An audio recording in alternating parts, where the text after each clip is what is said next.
సంవత్సరాల తరబడి ఎన్ని మందులు వాడినా మీ మోకాల నొప్పులు తగ్గట్లేదా? ప్రాణ పెయిన్ క్లినిక్ లో అత్యాధునిక చికిత్స. నమస్తే, వెల్కమ్ టు సుమన్ టీవీ. బస్సులో కండక్టర్ టికెట్ అంటూ తిరుగుతూ బస్సు ఎక్కిన వాళ్లకు టికెట్ ఇస్తూ ఉంటాడు. కానీ బస్సు ఎక్కిన వాళ్లకు టికెట్ అనే కండక్టర్ వాయిస్ కాకుండా బెండకాయలు అనే అరుపు వినిపించింది. బస్సులో ఈ బెండకాయల గోల ఏంటని అనుకుంటున్నారా? అయితే ఈ వీడియో చూడండి.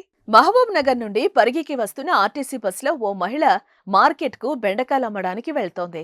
బెండకాయలు తీసుకుని ఎక్కింది బస్సు. తాజా బెండకాయలను చూసిన ప్రయాణికులు పోటీ పడి మరీ కొనుగోలు చేశారు. దీంతో బస్సు కాస్త కొద్దిసేపు కూరగాయల మార్కెట్ల తయారైనట్లయింది. తాజా బెండకాయలంటూ ఆ మహిళ బస్సు ఎక్కిన ప్రయాణికులకు విక్రయించేసింది.